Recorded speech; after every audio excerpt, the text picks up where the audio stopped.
So as always, the process begins with priming, and I started this off with, I think it's the slate green Badger Steinores primer. It's something that I've been using for all the terrain pieces. I've got the really big, I mean like the big container of it, and it's sort of a nice neutral beginning. I actually like that little bit of a greenish tint to it instead of the gray, because as you can see with the rest of this process, I can add the color later. And you can see we got some Pro Acryl here. There's a bunch of really nifty, I think there's a dark umber, this one's black brown. There's a bunch of really fun the Pro Acryl colors, and they go through the airbrush real easy. Even the metallics do. And all I got to do is just a couple drops of water. That's all it takes. No crazy thinners or mediums or anything. Just plain old water. And again, just a drop or two. That's all I did. Stuck a drop or two in the bottle. And you can see, sprayed away, focusing on the deepest recesses like you would do. Could I have started with a black primer and worked from there? Sure, I could have, but that would have taken a lot of that black primer, and you'd be surprised how fast you go through it. So if you notice that I don't start with the darker primers like maybe I used to, well, basically I used up all those primer colors doing it that way. And I've noticed that it takes less of the lighter primer color to cover things, and that just with a little bit of paint, I can make the supplies go further. We'll put it that way. And in no time at all, you can see, I mean, that's not too shabby. And it was easier to do that again than it would have been to try and get that darker stuff in there from the get-go and cover that lighter resin up. I guess if you're starting with black resin, maybe it's different, but I was starting from a kind of a neutral gray resin anyways. And as we move on to the next scene, you see we're going to throw in another little touch of color here, a little dark camo gray. In some ways, it's sort of a mid-tone. And, oh, it's dark camo green, sorry. And it's sort of a few levels darker than what the primer originally was. And you can see what that looks like now, especially things like, well, the roof. What little there is of it, it's not like I'm trying to give it that, oh, what would you say, the lead covering, right? But just maybe some moss, whatever, just to start to tint it a little bit. It makes it a little darker, and it starts to tint it. And as we move on here to our next thing, you can see the effect that that green has. You can see how much darker it's starting to be. This was literally just two, what would you say, cupfuls, right? Take the airbrush cup, fill it once with the dark brown. I think maybe it took two of those, but only once with the dark camo green. And look at how much darker that is. Look at how much color we already have. So it's already, I mean, geez, you could practically throw this out on the table right now if you need be, and you would have some color, you'd add some shading. But as we move on, well, let's get a little bit lighter. Now, these are kind of both one in the same. You got that olive flesh over there, but then you also have, I think this is the light flesh color from Steinores.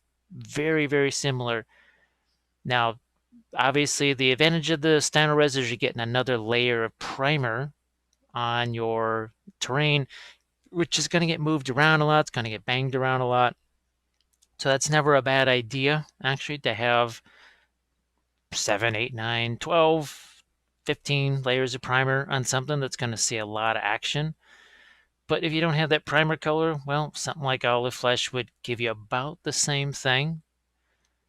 And you can see this is a little bit of general, just throwing some lights over that. So we have another layer of shading now on our terrain. But let's say we want to get a little bit more specific. And let's say we want to start to bring out maybe some individual bricks or stones.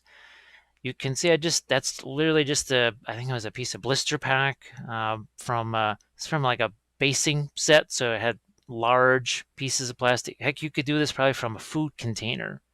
Because there's this clear plastic all the time, and it's just really thin, easy to cut with the scissors. You can see I measured the most common stone size, chopped that out, and it made a nice little quick mask. Okay, nothing was touching the terrain, so there was no blue tack, no masking fluid or anything like that. It was just a very basic, quick thing.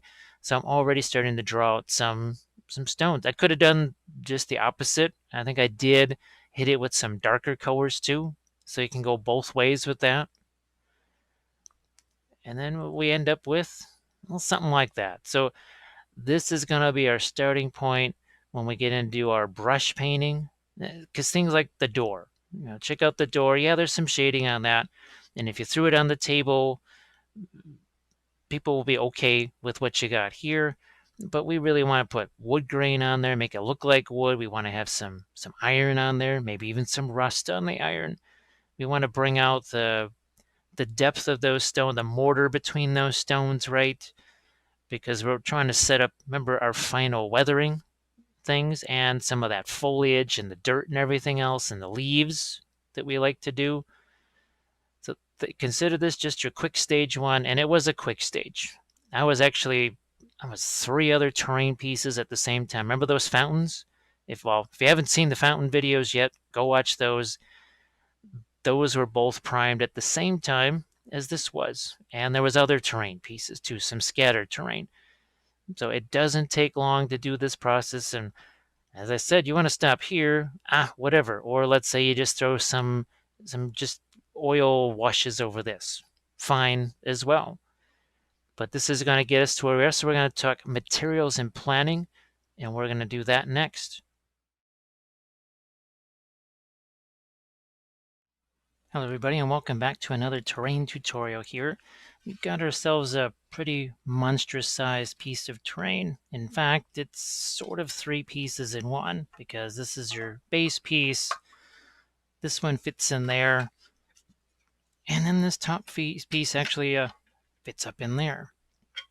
What we're going to do is just work on this section by section here, and I thought it would be fun to, now that we've got our initial airbrush stuff here that we talked about earlier, let's see what we can do with the weathering powders here. I've got some from Secret Weapon, and we'll try a bunch of these. We'll see what happens. We also have a couple of different pigment fixtures. They're basically the same thing. This is from Mig Ammo. This one is from Secret Weapon right here. And you've seen me use the rubbing alcohol, right? As a not a thinner, but to make these, turn them into basically a liquid. What I thought we'd do here actually is basically have it turn into a liquid, but then be fixed to the surface. Because if you just do the rubbing alcohol thing, it's all gonna wipe away. So what I thought I'd do is have some fun with this here, show you basically painting with powders. We've done it before on other things that weren't necessarily terrain. We've done it on vehicles, and I thought this is probably an ideal thing to give it a shot on. I even have some white powder here, so I want to see what happens with that. Now our palette's over here. Now to you it looks like it's in the same place as always. To me it's off over on my right here, and this is actually just a piece of that the pads of palette paper, that kind of like a wax paper essentially. You could do the same thing yourself. I just needed a bigger surface. This is probably twice the size of twice the size of a normal palette. I'm going to have little containers like this for stuff like the pigment fixer, and I might even have all these secondary blister pack things like this for doing some separate mixes, because this will get probably kind of wild and down and dirty. We want to see what's going to happen with that.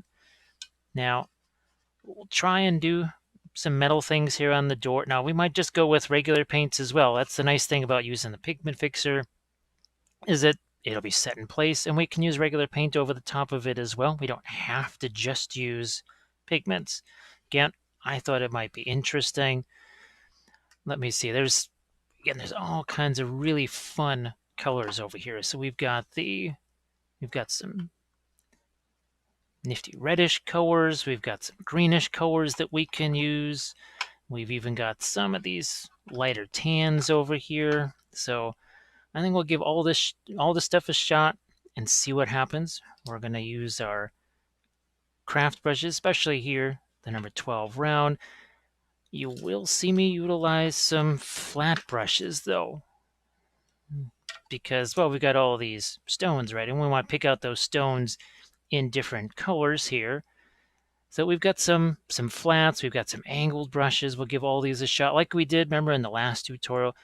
And then once all the Once all the painting's done, we'll try and do some foliage on this. I think just because of the more ruined nature of this, where it's all kind of falling in on itself, maybe not so much with the greenery. That's why I thought we could really emphasize the powders on this. So what we're going to do is get these powders and our pigment fixer out on the table, out on that palette, and we'll see what happens. We've got our pigments out on the palette over here. You've got Russian earth there. You've got yellow earth down here. Just see where my brush is pointing there. We've actually got a faded green out over here. You can see that. This one is the ancient earth, kind of a greenish brown right over here. We've got a terracotta earth that is sitting right over here. Black is up there. And again, we're going to start with the darker stuff first here. And what we have is, here's our pigment fixer. I'm going to start with a little touch of this. Again, emphasizing the darker colors first. And this is going to be even a little bit thinner than what you normally see me work with. Let's make that thinner. And the idea is, again, that this will dry also relatively quickly. Now I'm going to get some of these other pieces out of the way here. The other nifty thing about this is you kind of get the capillary action of something along the lines of, say, an oil wash, but I don't want to say instant drying time, but a wee bit faster. Just a wee bit faster of a drying time. So I can even enhance this with a bit of that black if I want. And you can see how we're sort of emphasizing the stuff that's a little lower. Here, let's get a little bit of this, a little bit of that yellow in there too. It's not going to lighten it up. What it is going to do is make it a little less of just that same old color. Now, sometimes I'm just going to take some more of the pigment fixer, and it's a bit like adding a little bit of water to a watercolor wash. And you can see how this is already over here starting to get less on the shiny side. I think you can see why now I wanted this to be on the palette. I'll take some of that green now. Always shifting the color. Look at how, see how that just gets sucked right into those crevices and such. Now we do have our sponges, right? If we wanted to, we could do, see, we can still take some of that away. You just won't be able to take as much of it, and you got to do it while it is wet. That's, whatever. Not a big deal here. Let's get some more of this. Let's get some more of our, I want to call it thinner. It's pigment fixer. Look at it, just is, wow. That's so much easier. I could have done this with just my usual acrylics and such. However, you just don't get that kind of capillary action. I think you saw it pretty much in the last video. Now I'm just going to change my focus here real quick so that I can hold this further down. I think I've got the focus set for something close. It's better. That is better. And you can see we're doing a little bit of what I sometimes call the negative painting. Now, if you have some of those little strands there, you could take a knife and break those. Again, this is just it's a craft brush. It's about 20 cents tops, maybe less. Actually, it's probably less. It's maybe probably about 15 cents or so. And you just rubbing alcohol will clean all of this out of the brush. Nice and easy, no big deal. So, like here, I'm just using, essentially, look at the, so you can see how much, look at that, how much of the powder has gotten into. Look at, see, it leaves a little bit behind, but not a lot. Where we have almost, where we have much heavier infusion of the weathering powders, it's going to be darker. But remember, we can go back lighter over the top of this too. It is not a big deal. I'm going to Look at this. Gonna mix a little bit of green in there. Yes, you can mix weathering powders just like as if they were paints. They just think of them more as dry paint instead of a powder, which I know that sounds kind of weird, but it's the truth. It's the truth. So let's see. Boy, you can really see the difference in there. How now another caveat, and we've discussed this in previous episodes using the powders. You have to keep in mind that they will dry lighter. Object or paint on object will dry lighter than it appears, because think of it as you're wearing like a typical gray shirt while you're exercising or something, and it's like dark gray by the time you're done because well, sweat. And then as it dries, it is not that dark color anymore. It starts to return to the original gray. So there's going to be some of that happening here. It will lighten up a bit. Got to remember that. Now here I almost had just, I was thinking working on bases, so I had too much of the powder, too much powder chunks in there. Can always do a second layer, third layer, fourth layer, fifth layer, whatever. Again, just having me some fun here with the powders. You know what? I'm just going to throw some of this over the top here just to have that wet. And I'm just gonna, I mean, it's literally just the black weathering powder tossed in there just to get it down in there. Okay, so we've got our wall over here. Look at how it is kind of sucked up the pigment into there. I'm gonna drop some of my black pigment into here and take some of this green. Ah, good, that's on the palette. I was really hoping to be able to get this to fit on the palette and be able to kind of work more openly with this, and almost like I'm doing a nice big oil painting or something. Again, I'm just looking to get some stuff here in your crevices like you do.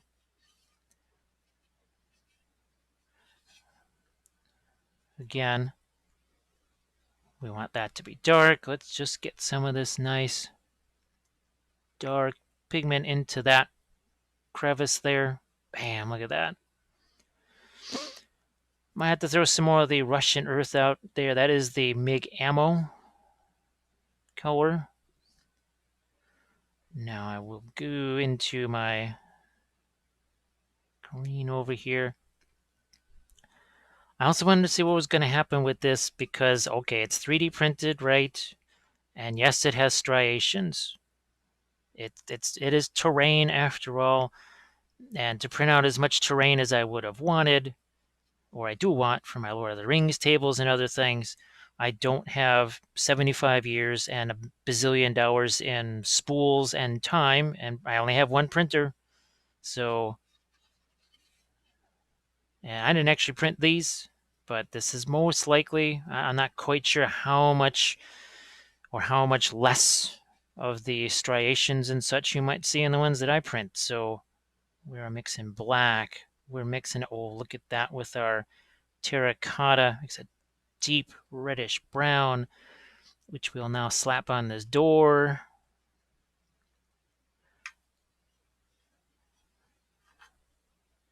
So yeah, this is, yeah, it's actually, it's dry there in our initial areas. It is now dry and actually no pigments coming off. Not a surprise. It's just, it's nifty to see it doing that. I guess I've used mostly the rubbing alcohol to thin it down. I haven't really used this very much. I've done it in, like I said, some vehicle painting videos. I've done this where I take the weathering powders and paint with it. This is the first time I'm doing that on terrain. So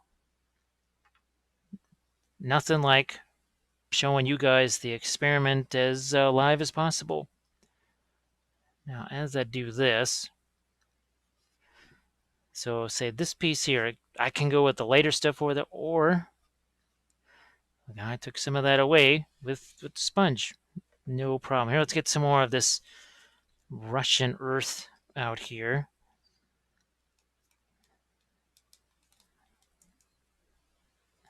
There we go. Again, that's a MIG ammo. Now let's get a nice little pile of that out there. Let's not be shy. Where are we at? We're out here now. Okay, again, getting that powder out here. Get my pigment fixture mixed in with it. Probably gonna have to throw out some more pigment fixture at this point. Nice deep brown right here. Let's hit this side.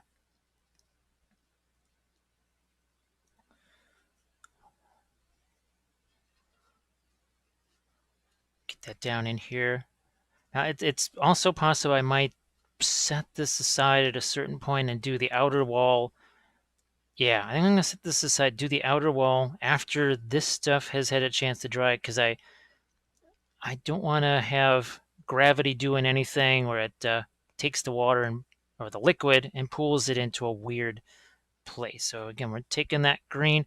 I think you can see, I can already see the reddishness over here in some of these areas. So I'm gonna double down on a little more of the reddish brown here. Again, this is basically just took some of the pigment fixer, made it even more of a thinner liquid.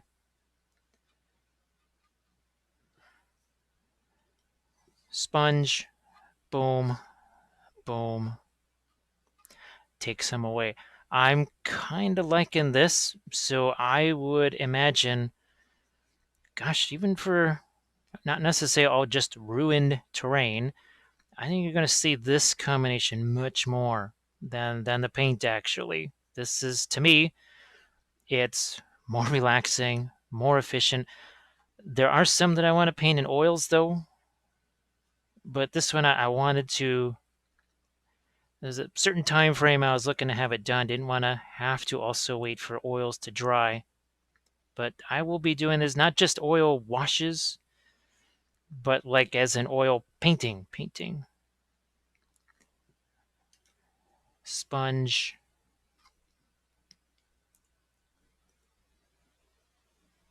Like you do, and oh, see, look at this. Okay. Even now, I can start to impart darker tone here. But remember, don't be hasty. I know it's kind of like with oils where you get really excited because you can blend and do all this kind of stuff. And here I also don't want to get out over the skis too quickly. You'd be amazed at how easy that is. Wow, that really sinks down into those little nooks and crannies awful nice. Wow, I'm having a lot of fun with this. Oh, and just being able to remove it like that. Yeah, you can do that with the, look at that. Look at how we've enhanced that. So to me, this is most definitely a new favorite.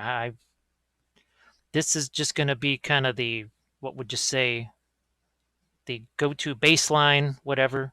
This is going to be the typical approach for doing these, because obviously I haven't really had a chance to do this kind of stuff before. I've painted my own scratch built terrain. That's entirely different than some of the 3D printed stuff here. So this will be the last panel, I think. This one and this over here. Look at how that fills that in real nice. And again, I can double down in a few places here. Very nice. Again, this is going to be a little bit on the lighter side.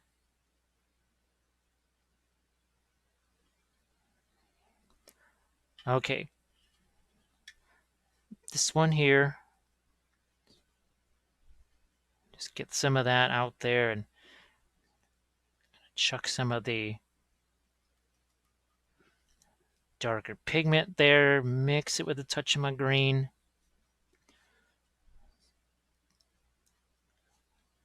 Last wall on the inside.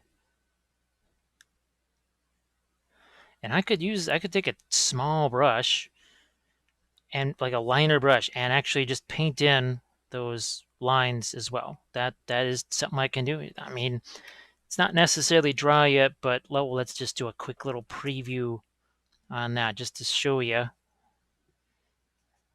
Okay, so here is basically the black powders. And we are quite literally painting with that as if it were just an acrylic paint or an oil paint. Either way, it's up to you what you want to call it. Another big old crack right there. Now I'm going to do less of the darker painting of the blocks here. We'll try and get some of the lights back in there too, because remember we wanted sort of that Gondor stone look, but yeah, look that's with the weathering powders. So again, it can do some really cool things. In some ways, it's a little bit like oils, where it's a more efficient surface coverage too. You don't have to use quite so much in the way of paint, which you'd be surprised what a big deal that can be. All right, let me see if I can get our second level here, and we'll just look at the darks that we have in here compared to here. So this is where we were here. Now I'm going to do that in a different segment because we want to keep these down to a certain length. This will fit though. This is a perfect one. So I'm going to do inside, outside. I'm going to do the outside first.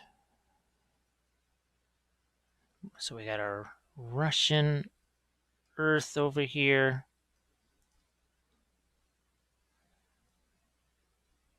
Look at that capillary action. The acrylics don't do that. They do not do that. They're thicker. I mean, it's shocking and not shocking all at the same time. The acrylics are, because of their nature, they're just going to kind of sit there where you put them, whereas these are going to move and shift and do all kinds of fun things. So again, I've got some, I do have some sponges that are cut into smaller pieces. Okay. See that? So we can just pull some out of more like a specific area, like we did there in the window to reveal that lighter stone in there.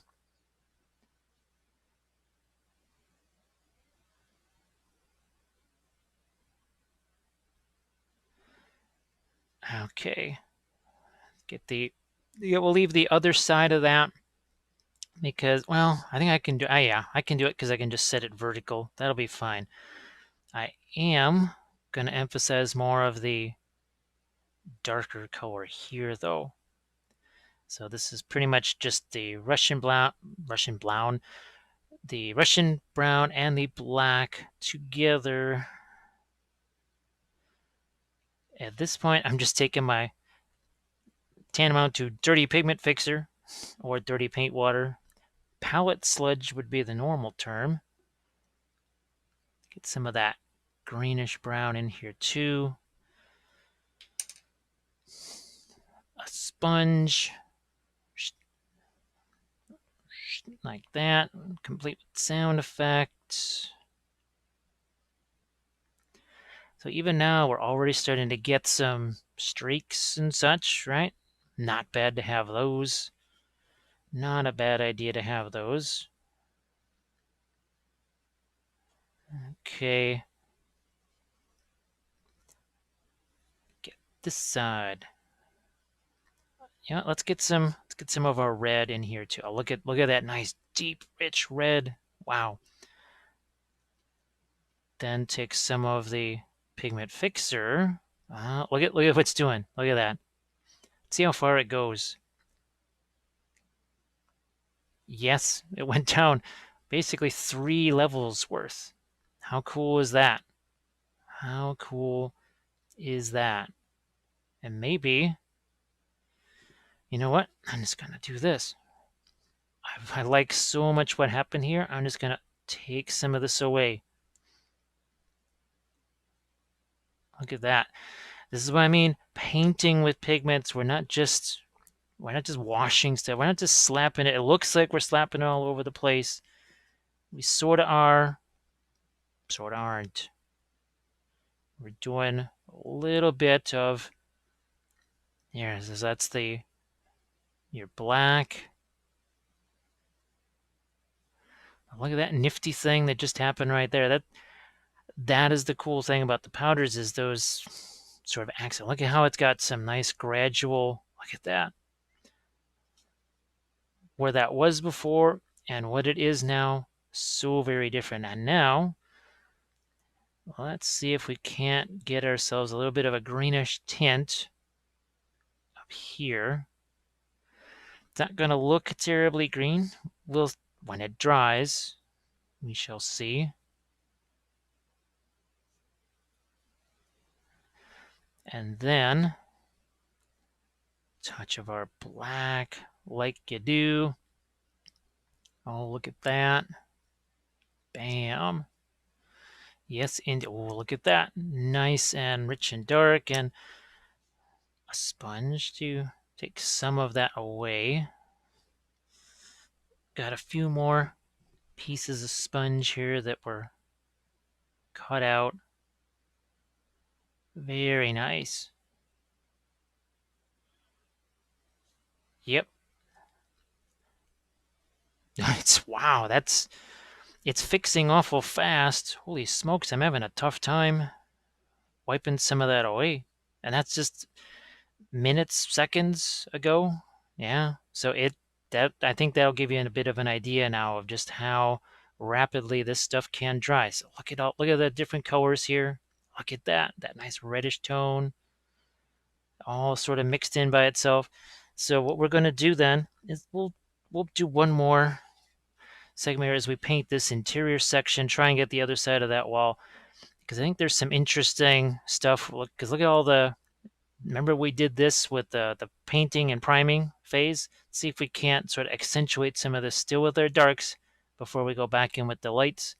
Going to do that next. Let's get to our next wall section over here. Same process. Got some Russian earth here. I think I threw a little bit more of the pigment fixer into my little dish. And now here, not quite going to be as generous with the applications as I was on that lower level where it was really just a bunch of rubble and such.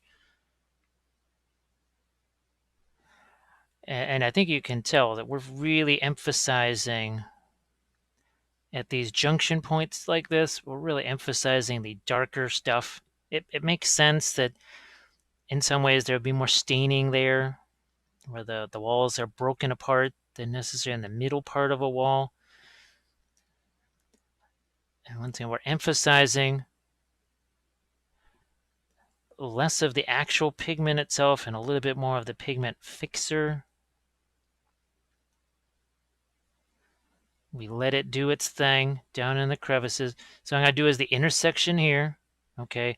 Then we'll shift around, go back around again to the outer wall of the bottom section. In the meantime, sponge to take away some of the excess here.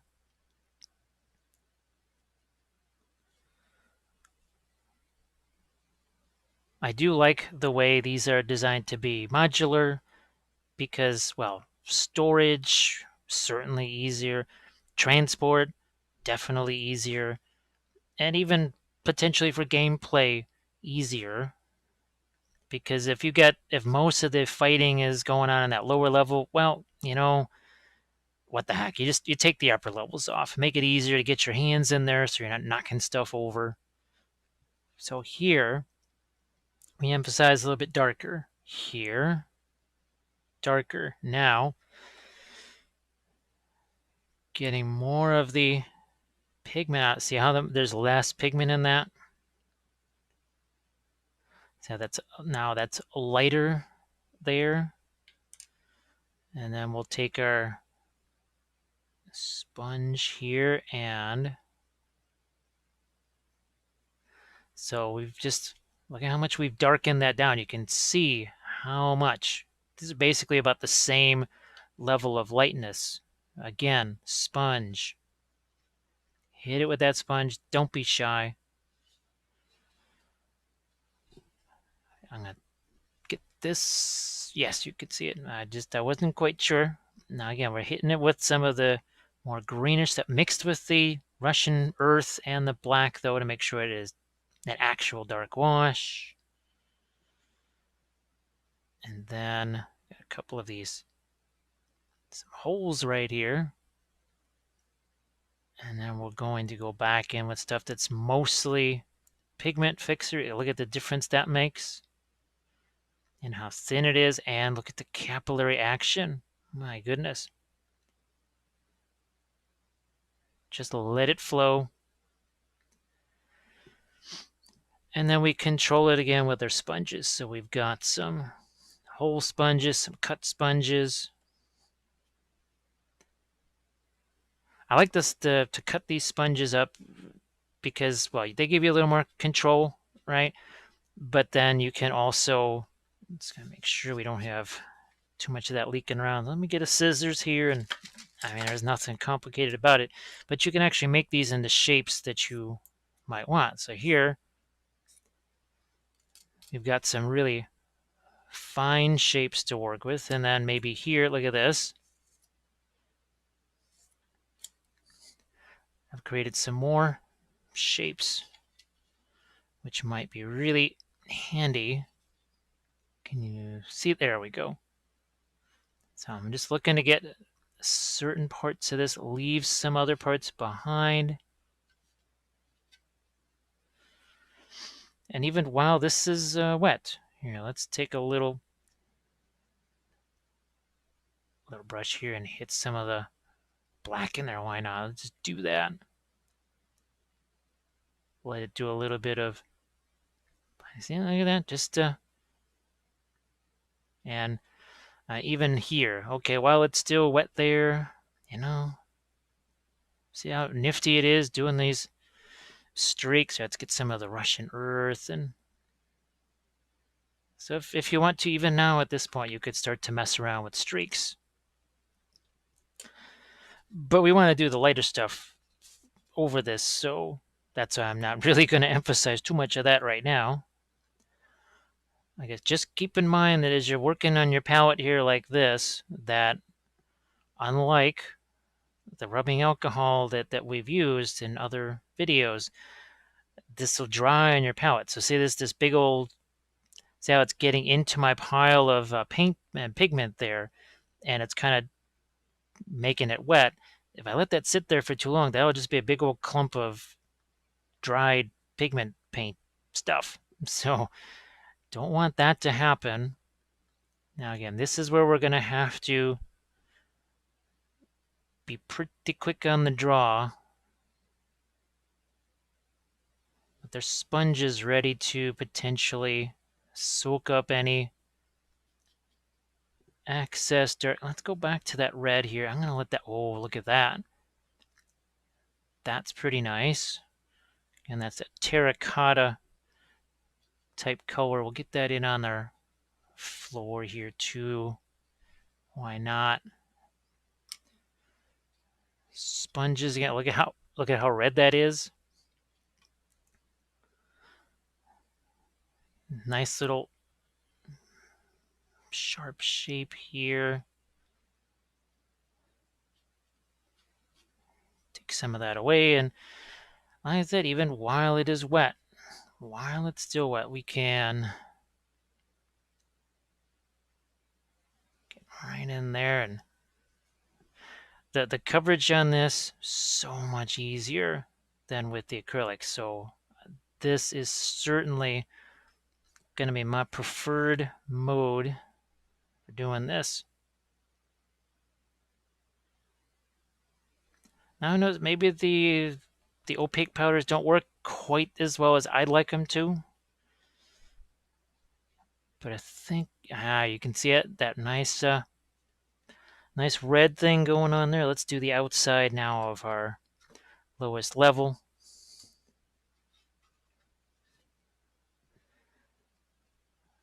And start with this side here. It's pretty dark, right? But we're kind of painting the back of this first. Back to the Russian red. I'm going to let a little bit of the red seep in here. And where you see it to be a little bit less dark, that is where I've just taken more of the... Again, I'd like to have it on camera for you, but it kind of slides around a little bit too much. Be tough for you to see.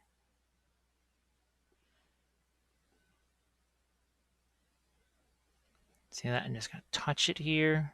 Just touching it there is enough.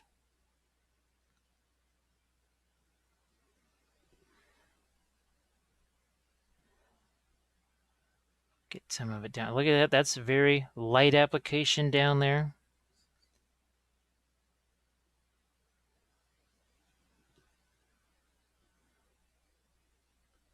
Again, a bit of a heavier application over there. Got our sponges as always. So we can take away some of this. I mean, we're just going to be removing it all, then what's the point? But look at that nice little extra bit of shading right in there. The acrylic paints had a tough time getting down into that area, for sure. It's the capillary action. I know I've said it a bazillion times. I will say it probably a bazillion more. You don't get that with the acrylics. You get it with the oil washes, but hashtag drying time. Now my stuff, it could be, if it's this thin of an oil wash, it could be dry within a matter of hours. I need this to be dry in a matter of minutes. It's what are your needs? What's your requirements? What do you need it to do for you? It's always going to be different. That's why I never say this is how you have to do this. I tried to say, well, this is how you could do this if this works for you. It may not work for you, that's fine. That is fine if it doesn't work, if it's not going to match what you need it to do. That's okay. If you only do a part of this, maybe this is just you do only a section of it like this, not the entire thing.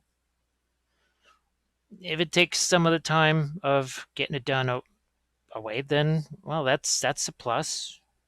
Nothing wrong with that, as we, again, starting to think about some streaks in here, just for the heck of it. Why not? Here's some of that reddish brown on the door. I'm going to take a little bit of my yellow. Look at that.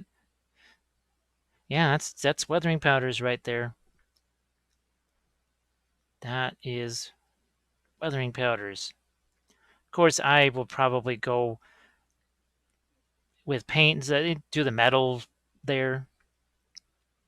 So I think we will do just a brief little segment on that, maybe where we're taking the paint and covering that.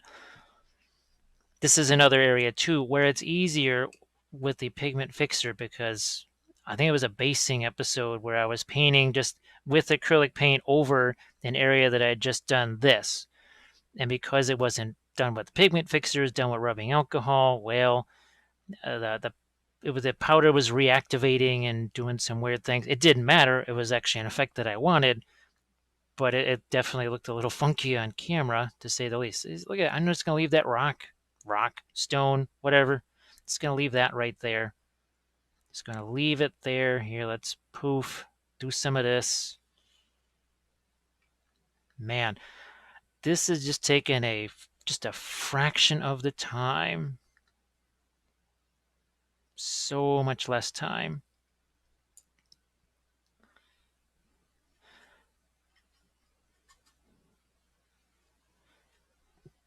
Where's my brush here? Don't need the scissors there anymore. I think this is the last wall here. And it just, again, go from one color hitting now the brown, emphasizing the deeper recesses, especially first. You could saw I was using a much smaller brush. At a certain point, you don't have to use a brush this size. Like I said, don't have to do anything.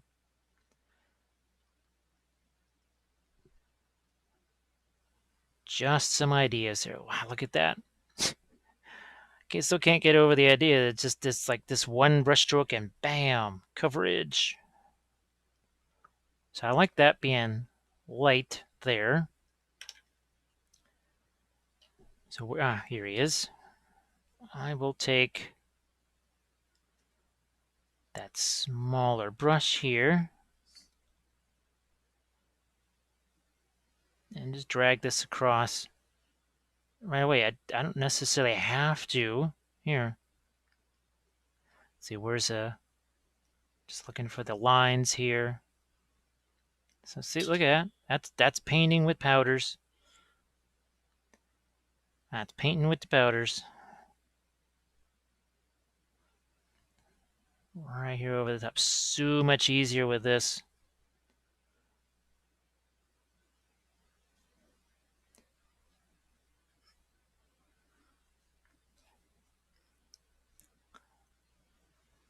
Look at that. Even there, see it? It wet blends a little bit, right? Like here, okay, what if I don't really want that to be any darker here? I'm just going to straight up paint with it like that. It's all good. It's all good.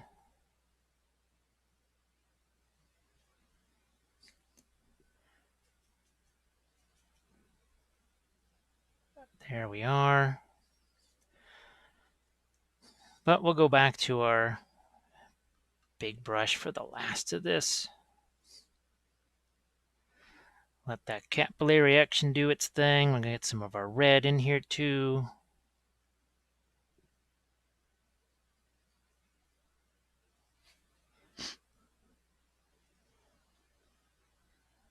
Let it creep down into that nice dark recess. While it's doing that,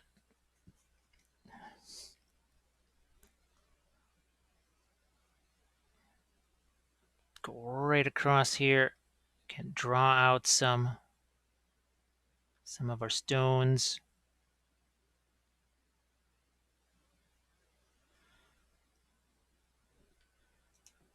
We can even use, like I said, I can use a smaller brush for this too. Don't have to stick only with the larger brush.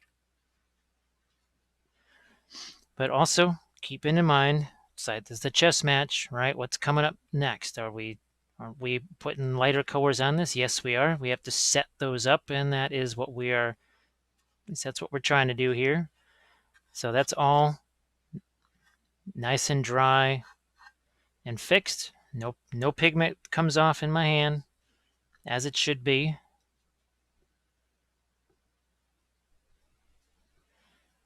As it all should be. Again, some more darks here. Bam.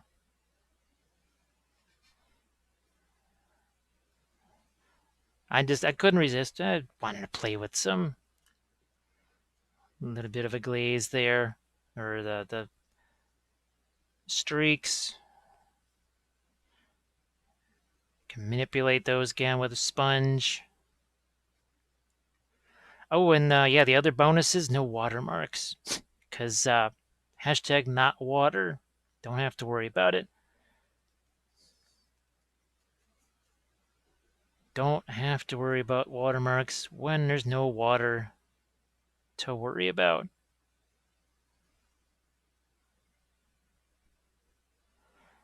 So much easier. My goodness. Okay.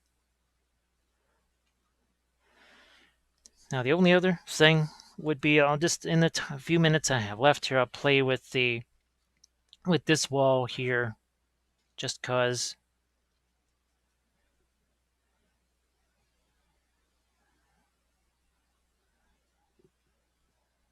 I'm definitely going to need some more of my pigment fixer out here because it gets soaked up pretty fast in the brush. We're going to emphasize some more of our red here. But now then this is more or less just a pigment fixer. It's mixing with the pigment. I mean, who'd have thought? Who would have guessed? Pigment fixer mixing with pigment. Back to our Russian brown. You know what? Let's get to some of this. Yeah, we haven't had that in a while. And that would be nice out here.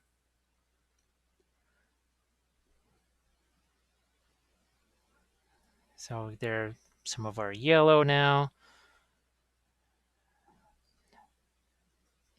More of a red over here.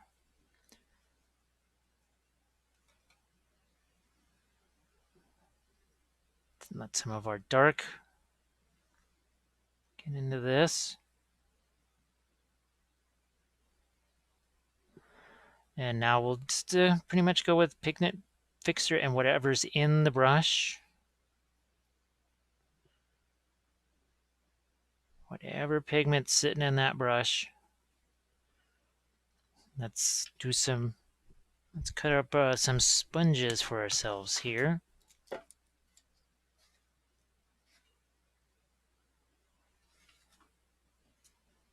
I want to keep that vertical just so that my water flows, well, my liquid flows where I want it to. So we got, look at this too. So you can basically get more out of the sponges. I mean, not that they're expensive, they're pretty much dirt cheap.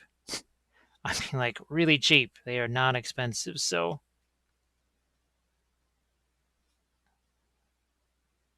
Yeah, so that's, I think we're taking advantage of all of that primer painting that we did early on.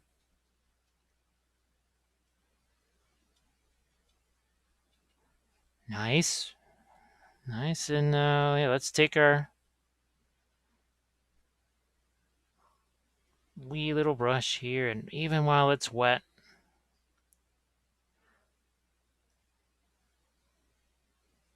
start to play around with a couple of lines here.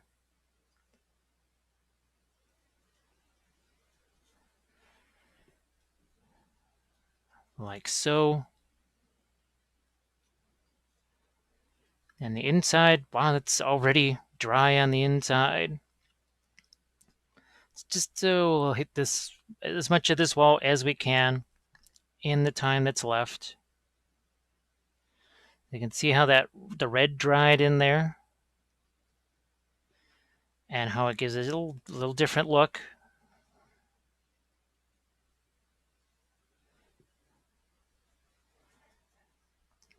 Again, just going to mix some of the yellow and the Russian brown or Russian earth together. Let some more black get into here.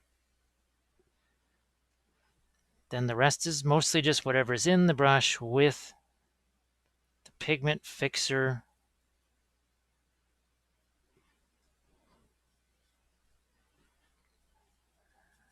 Same over here.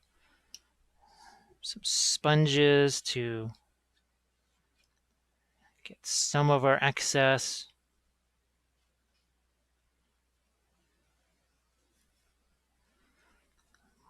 Smaller sponges even.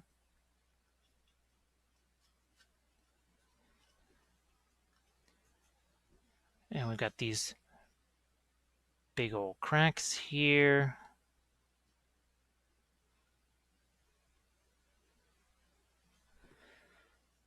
I could wait.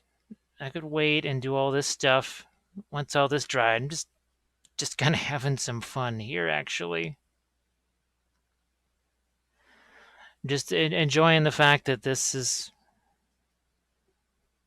so easy to work with. With the acrylic, you almost have to fight the acrylics on here. Now, part of it is, well, you got a lot of texture, right? So that's natural. Here, look at that nice big old crack. I mean, look at that. I can, paint additional cracks and such too if I want. Nice. So we'll be doing another segment on that. But the next thing we're going to do, with all of this stuff being dry, once all of it is, we're going to go back in with the lighter colors and see if we can start to pick out a few of these stones, some lighter stones, and see how that works. So we'll do that next. So we're going to add some lighter colors to our palette here. Let's see what we can do with these. So there's a couple of secret weapons, ash gray, slate green. I also have the secret weapon white, but let's toss out the MIG ammo white. I think I might have used that on a vehicle painting tutorial once when we were doing that good old, let's see, I'm gonna do this. I'm gonna do this. Good old winter whitewash on vehicles. So there's your gray. I don't think I've even had a chance to use that one. I think I've used this slate green once or twice. So again, another lighter one here. It's not like we're not going to mix these with what's underneath. Actually, probably didn't need to put out quite that much ash gray, but it is what it is. So here's a little touch of our white over here. You know what? I'm just going to toss that over here. We really don't need a ton of that. Now, the one thing I will say, not so much here. The lighter these pigments get when you get towards, especially something like the white there, you'll find, at least I did, it can be a little, I don't even know how to describe it. It can be a little chunky, almost like clumping, more like cottage cheese in comparison to some of the other. Here, let's get this brush going here. In comparison to these guys here that tend to just be really nice and just powder, right? For whatever reason, the lighter ones, they can be kind of interesting. So we got this one here. We used this guy. We also have some flats here. Oh, these happen to be from Monument here. I didn't even realize that. We've got our Yield regular craft brush too, and this is another just junky old brush that I got at a Michael's or whatever. Now let us try. Let's go back to our original one here real quick. And again, white spirits here. So what we're going to do is just start playing with this over here. This is tough because, you know what, I'm just going to use a little bit of blue tack if I can find some here, and just attach this to the palette here, if you don't mind, so it's not going to move around too much. Okay, so see how that's turning really dark? And I mean like really dark. This is another thing that I thought about using here too, is a little pipette. So I'll keep that handy. It's a little easier. But look how dark that is. I mean, that's not you seeing the other stuff underneath this. Look how dark that is. Yet it's going to, rest assured, it's going to dry that color gray, which is why I'm going to grab just a touch of this yellow over here. I'm going to pop in a little more of my, I keep wanting to call it thinner or white spirits, but it's not. It's Pigment Fixer. Let's find a couple of obvious places for this here, where you're going to be able to see it real easy. Now this is, again, it's going to look darker. It will dry later. It's going to be really hard to adapt to that. You just have to look at what, or know what you're putting on there, and just realize that's how it's going to dry. It's not going to dry dark here. It's going to dry lighter. And in the case of some of this, a whole lot later. At least that's how it should dry. Now, it'll maybe take a little while before that starts to show up. Might take just a little while. And it really does look like we're darkening it down, doesn't it? I realize that, and I know I keep saying that same thing over and over again, but I kind of can't stress that point enough. Just be prepared for this to look a wee bit different visually than it does right now.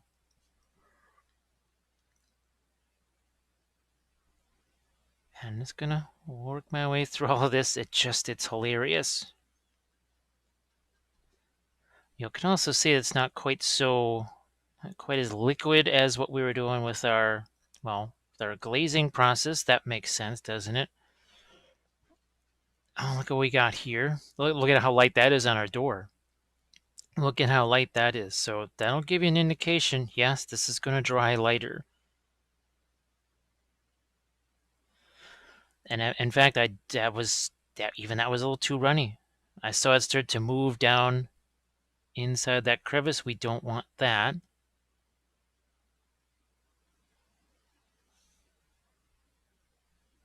Now on some of these here, also I might take the darker stuff and go into the crevices a bit. But don't forget, we are going to be putting some of our foliage in there. Some of that, some of the flock down in those crevices. That's where the Luxe APS is really going to be handy, because it will go down into those crevices. Oh, what the heck? Let's hit this here. Yeah, see, that's already starting to change a little bit. Let's do some over here. And if we don't like this result, well, what's to say we don't just take some paint and do it the old-fashioned way. However, I'm looking around, there's not as many things that we were surprisingly able to save some of the lighter stuff. Now there's some of this like along here where I want to dry brush it a little bit, and it's going to be kind of hard to do that here. I'm just going to put some of this over here, and let's experiment, see if we can't dry brush a little bit of this lighter color on there, and we'll just figure out what happens with that later on.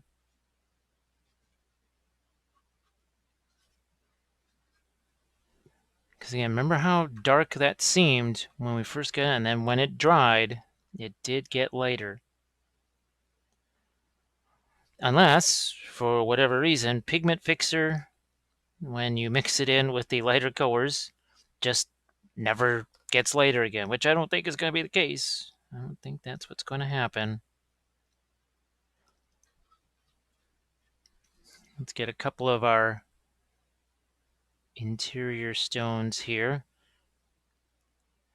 I do really enjoy this angled brush here. Yeah, look at how light the reds are in there. Man, that was just a ball of dark red. That's all it was. Looks a wee bit different now.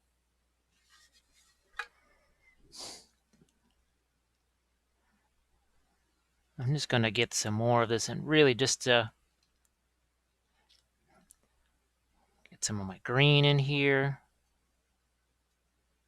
And the idea is just to pick out a few of these stones. Here, let's really mix ourselves up a nice batch of this. Now, also, too, this is probably taking a little bit longer to dry because, well, you can see it's much thicker because we didn't want it to be running all over the place. We're also re-wetting some of the other colors that we put on here, too, so it's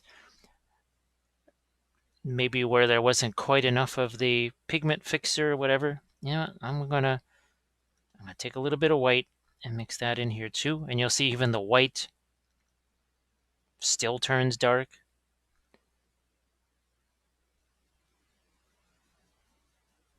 I think we've got a nice little batch of it here at this point. Let's just hit a few of these.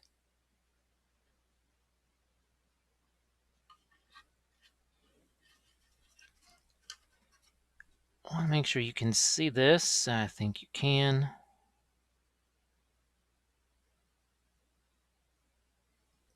Okay, and you know what? I'm going to see what happens. I'm going to try a little bit of Such As It Is dry brush here.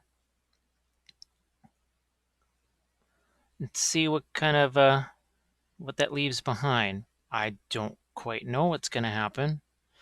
We will find out.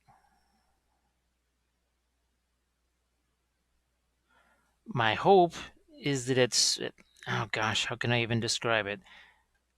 That instead of just leaving paint behind, it'll actually leave a little bit of texture behind because, well, being powder and all, that is my hope. Will that happen? I do not know at this point. Ah, look at how light that's getting. Ah, you can see it there. Look at that. See how light that's getting? It is just, I can see it's going to take longer. So we don't want to be hasty though. I'm just gonna pour some of that here. And now that's going to have a little bit more of a yellowish tinge.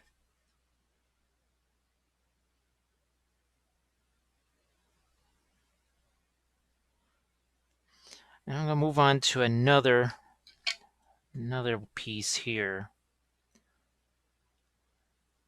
I just took some of the white again, mix that into here. Wow, that's really starting to get light. Oh, look at that rock right there. Stone, whatever.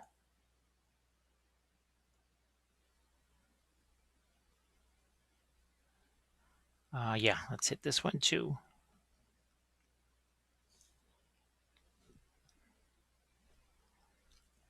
Gonna get the window frame, maybe a couple of these stones, a couple of these guys.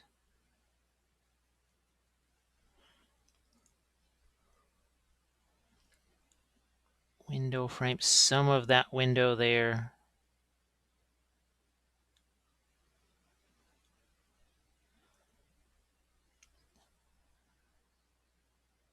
Get a couple of these stones.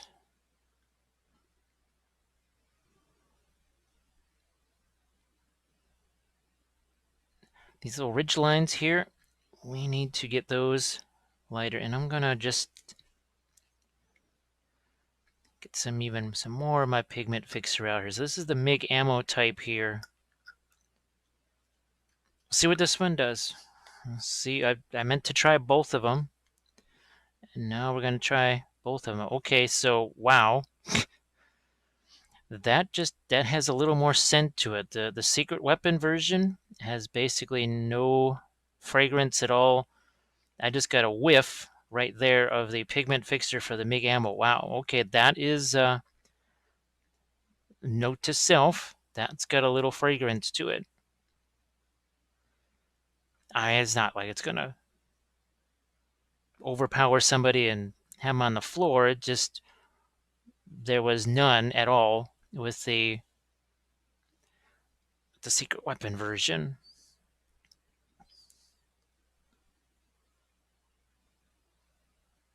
The other thing that seems to happen too is that our lighter pigments suspended in this versus the rubbing alcohol kind of separate just a bit. This is an observation. I'm going to set that aside too, and let's see what happens here. Again, we'll get some of this lighter material. I'm just going to mix this all up here. What's interesting is that the lighter materials, it's tougher to get those to cover. Well, it makes sense. It makes it. We're trying to use these more like regular paint.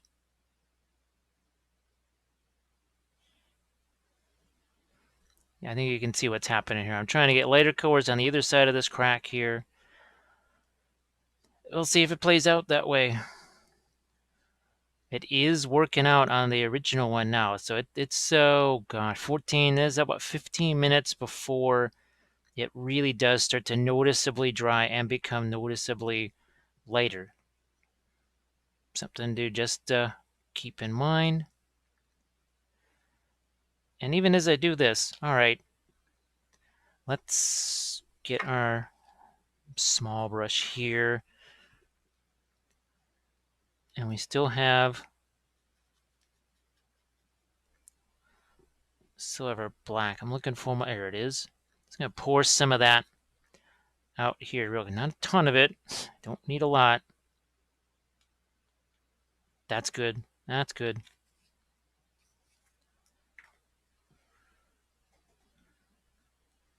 And I'm just gonna, while we're here, while we're doing that, while I was thinking about it, just gonna draw in a couple of lines here. Basically, just making myself a black paint right here.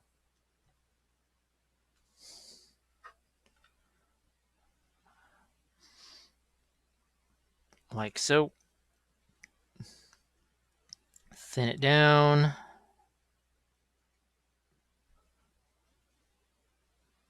This is just a beat up old brush. I could use a nicer brush too, but because I want to also just kind of shove this down into these cracks, I'm going to use the beat up destroyed brush instead.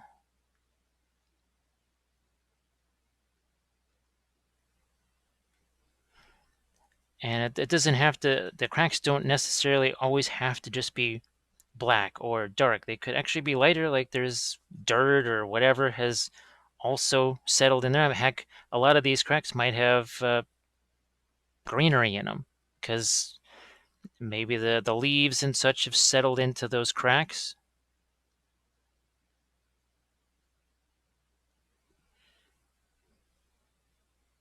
Okay, let's do some vertical ones too. Draw around some of those edges.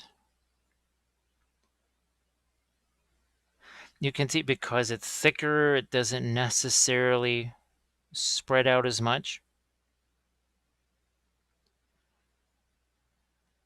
Now we'll go back to our lighter color once again. Grab a little bit of our white and toss it in there.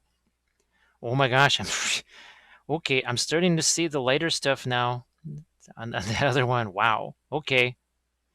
This does get lighter. So we got full confirmation it does dry lighter. Because look at that. I told you it would dry lighter, did I not? Sometimes I don't always fulfill promises, but sometimes I do. Which that tells me I can, I don't know, maybe thin that down a little more and still get the same kind of action out of it here.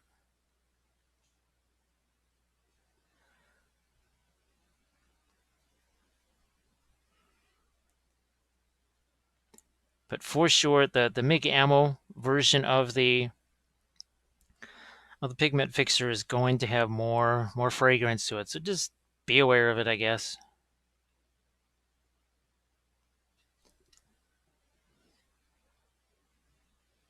I would suggest maybe for folks that have never done a process like this before, most likely I would say just use regular acrylic paints. Try this on a smaller terrain piece. If it's your first try doing it, try a smaller terrain piece. It'll just be easier.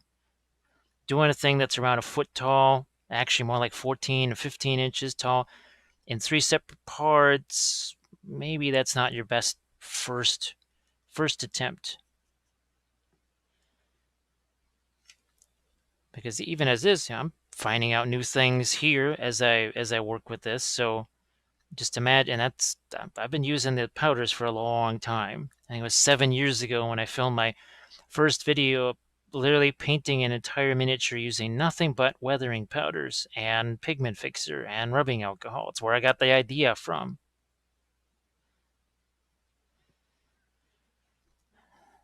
So I think I'm going to maybe adapt this to, all right, we'll do the darker stuff in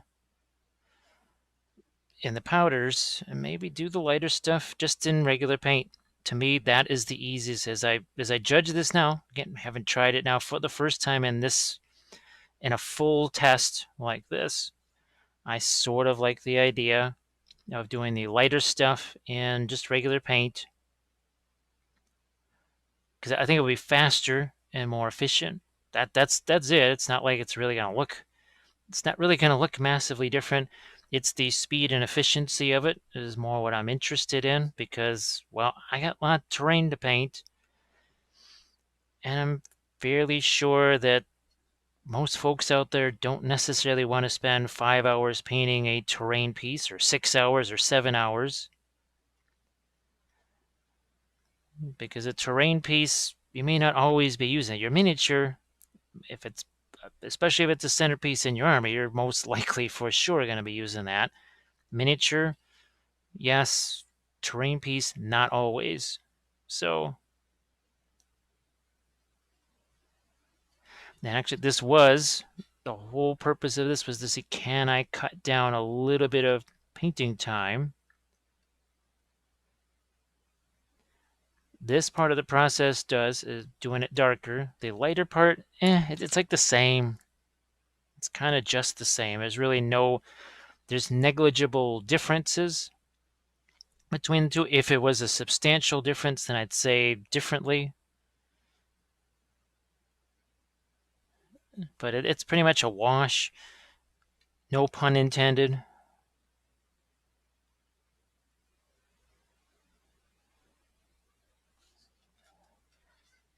Yeah, I do. Yeah, you can see how much lighter it gets up here.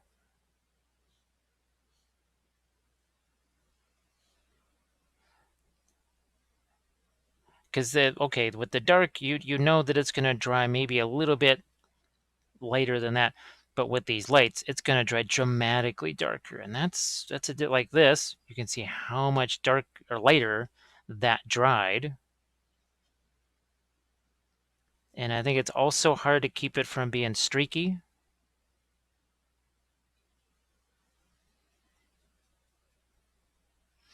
So, I mean, we've pretty much hit all of this stuff here with it.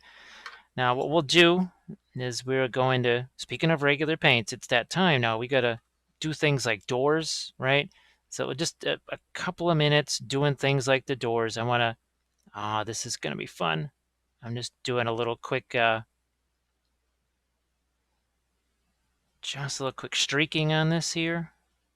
This is with some of the darker stuff. Like you do. And I'm even doing a little bit of blending on there because this hasn't fully dried yet. So I'm actually quite literally just mixing there. Okay. That's fun. All right, so our next step is going to be we'll just get out the regular acrylic paints, and we'll do some highlight things, but also for sure maybe do some metal things on our doors, especially. Do we got one in here? Yeah, we got one in here, and I think so we'll do some of the doors and a couple of other little regular acrylic paint things, and we'll do those next.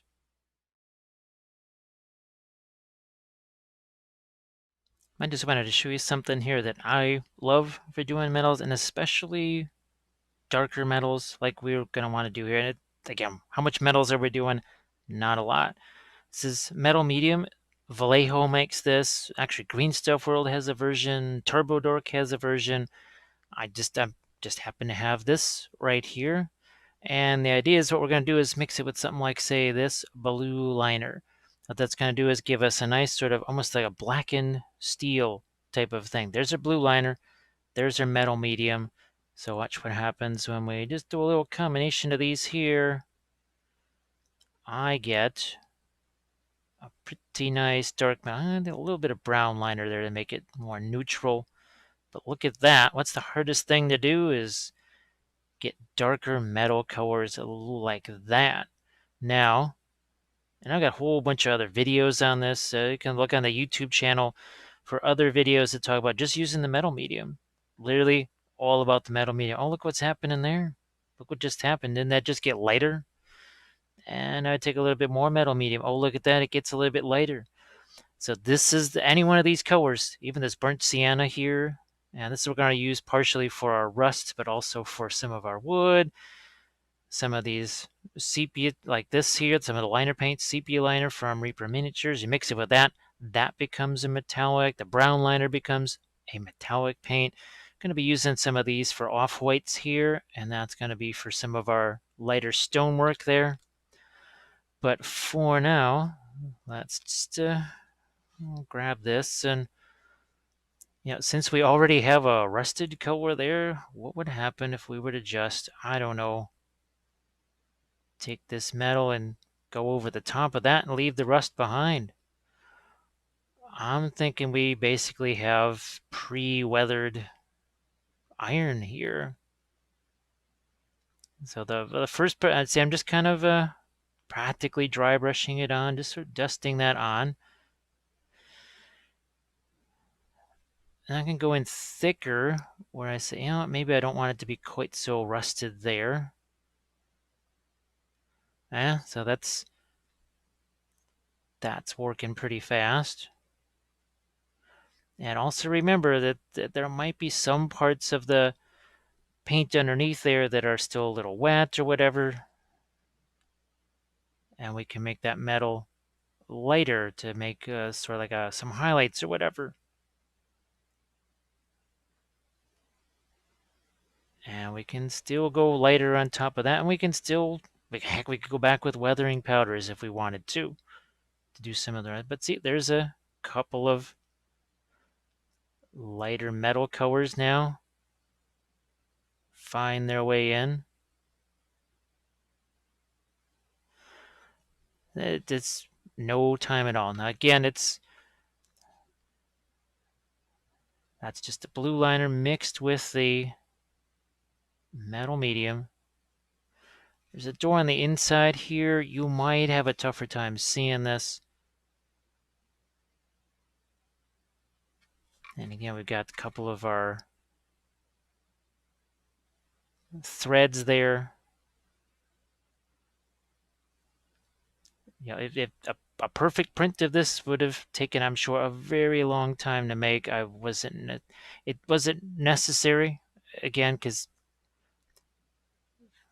it's all about the miniatures, right, that are on the terrain. That's really what it's about. Let's take our brown liner here and see if we can't make ourselves some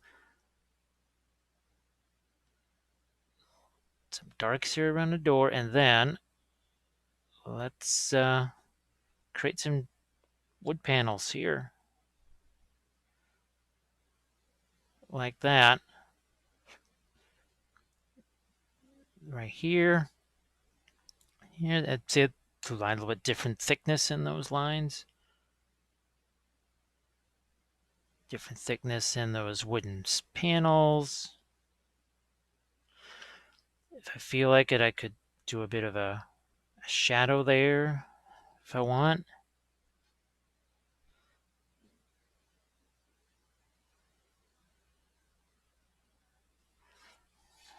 Turn it this way.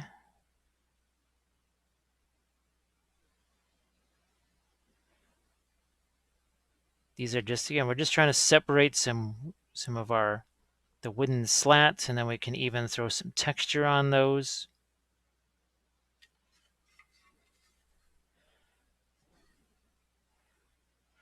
Or we could just left it as it was and not mess with any of this. Could have done that too. Now, for me, what I'm going to do with this, for sure, is go back in here and do a whole bunch more stuff to it. That's just me, because I want this to be kind of maximum impact for me, for you guys, or for you, whatever. Like I said, don't have to feel like you must do this. They're ideas and experiments. This really was an experiment. I wanted to see, would this work, or would it work but be minimal difference? So like with the lighter stuff that we did, I still did this with the acrylics and the first couple of ones, right? I did the same process with the acrylics. I just thought, could I maybe not have to do this, or maybe just do less of it? To me, I think I have to do a lot less work with this method than the other. And I actually don't even mind it being lighter in some of the crevices too. That's not the worst thing in the world.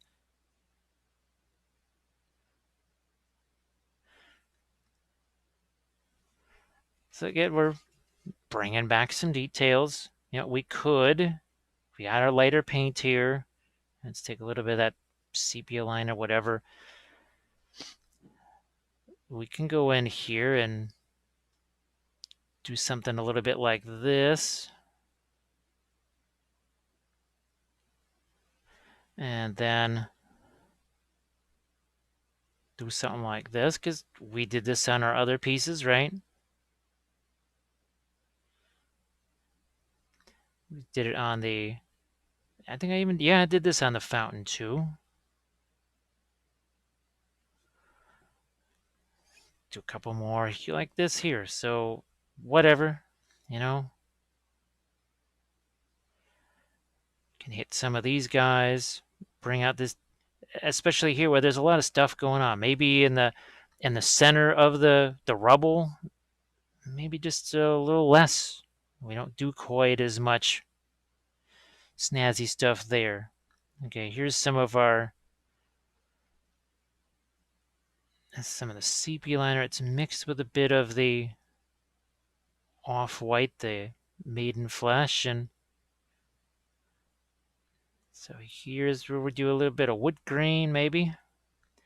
And I would even be tempted to put some green in there too. Looks a little bit more like a door now. It's not like it didn't look like a door before, but gives it a little extra something there. Let's see what we can do on the interior now. Again, way harder to reach, way harder for you to see. So I'm just going to indicate this here in a few places.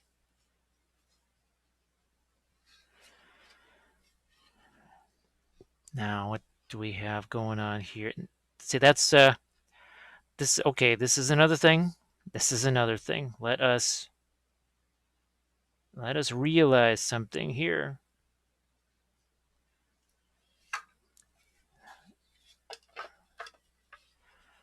You see even less of it now because there's this thing on top, casting a shadow. So up in here, even me, I'm not going to do too much up there because, well, this is how I'm going to be seeing it. Pretty much like that, okay? Again, something to keep in mind when you're working on your stuff. Say, yeah, you know what? Is it worth it to do all of that? Maybe not quite all that detail. And here's where I can maybe tone down a little bit of the brighter colors. Here, let's go back in here with our brown.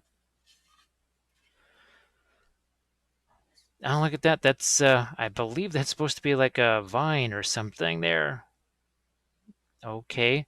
I was originally going to do, and that's going to be a separate tutorial because that would at least add another 40 minutes onto this one. But I want to try some of the Wicked Elf Studios ivy plants. So that's going to be a whole separate tutorial because just painting those things alone would probably take a good 20-ish minutes. And we're not just applying one, we'd be applying a few of them. So I think that's a whole separate video. It might make it a little difficult to hang on to it while I'm working on it, having all the foliage and stuff applied here, but yeah, whatever.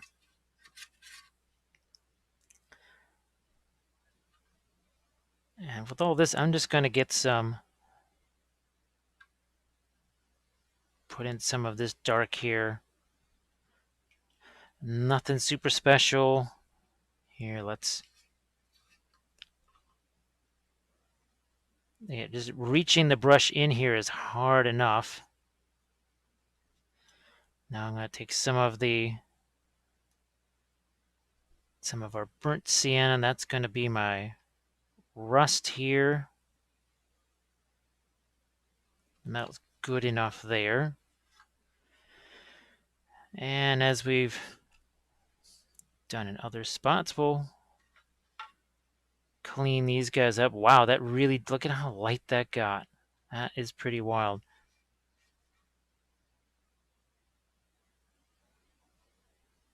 Oh yeah, that's okay. I'm thinking, wait a minute, I don't remember putting the acrylic paint in the lighter areas of these archways. No, that was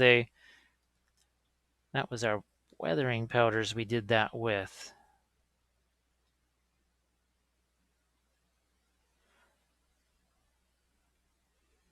So in the final, it might take two parts, I don't know, but we'll also want to add it's going to be important to add our leaves. Going to add some of the Luke's APS flock into some of the crevices, just like we did on our other terrain piece.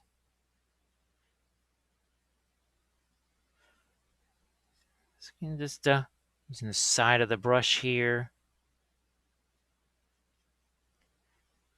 Not really a dry brush. That brush is pretty full of paint there.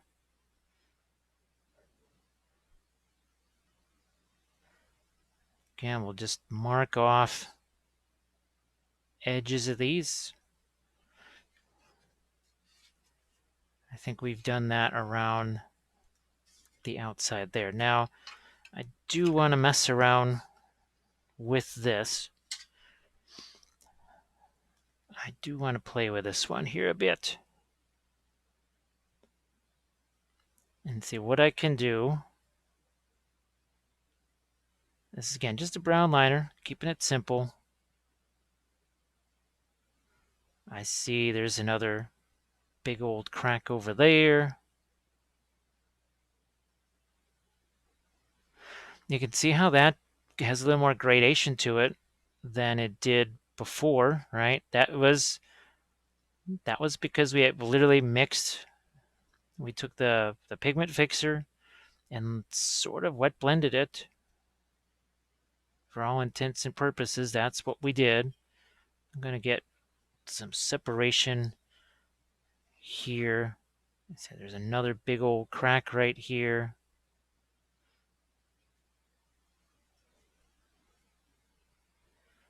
Could even take the burnt sienna, mix that with my blue liner and make a different sort of dark there.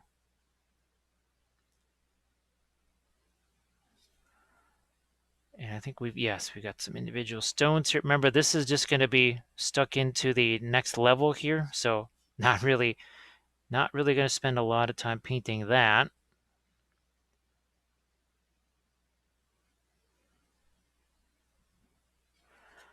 I certainly want to get the interior of this with a little more shape in it. And I'd like to see what I could do, especially on this one, in terms of some of that little streaking, right? Do some of that here.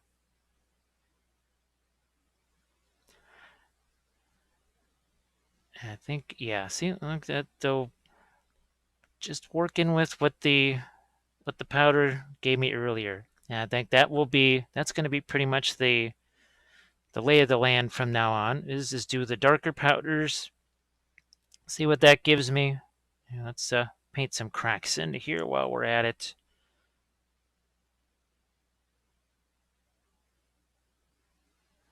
Okay, nice old liner brush. Look at that. Nice little cracks in there. Here, there's a sculpted crack in it. Let's play off of that a bit. I mean, it's fairly busted up stone here, so I would think they're gonna have all these big chunks and stuff taken out of it, that there might also be some cracks too going on. It kind of stands to reason.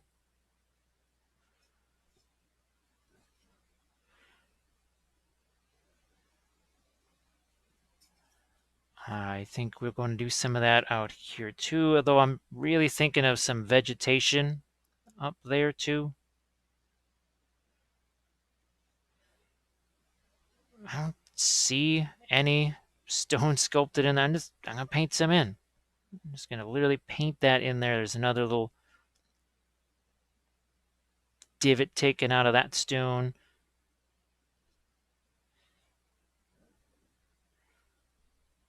The heck, I'll just make that darker because I feel like it. Again, taking some of that sienna, making that darker. A little more of the blue liner here, and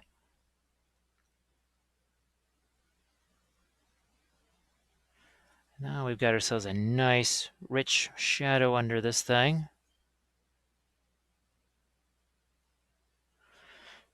There we have it. Now this, clearly I don't want it to be that light, so I'm going to just glaze that down the regular way. Good enough. Now this is not my wet palette, so we'll have to, I'm going to take some of the maggot white here. And I'll use my finger there. Doing a little bit of finger blending on that. Back to some dark here.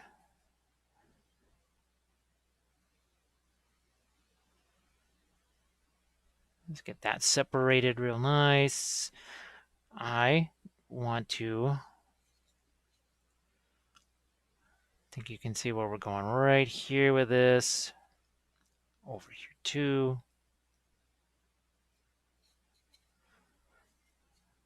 Yes, let's get this more definition as well.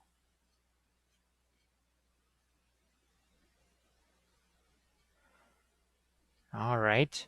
And then how about some cracks here too? There's nothing sculpted there. I'm just going to paint those in. And then why don't we do some of our lighter details on this too? Like so.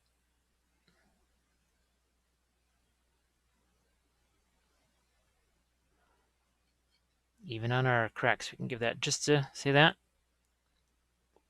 little touch of a highlight.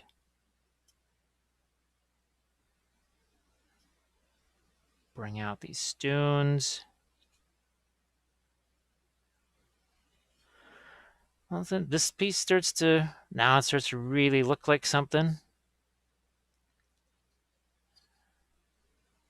And it had its own shape before, yeah, but I think now it's a little more readable as to what is going on. Especially from a distance, because it's meant for a table.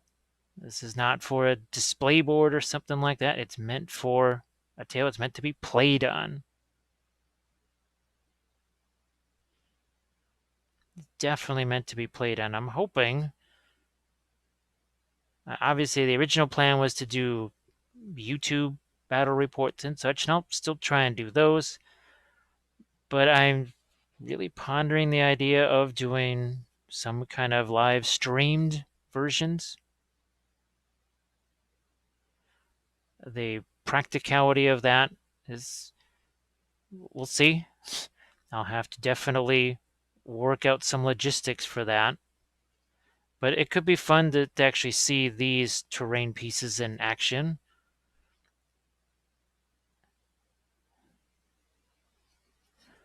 We will do the last little bit here on the inside. Now up here, not so much because, well, there should be a wee touch of a shadow there being cast by this because it is sort of leaning over a bit. And I think this will now make these, and these are some hefty sized stones here. So let's, if we do this a little bit on the stones here, I think it's going to, yeah, see that just brings out a little more.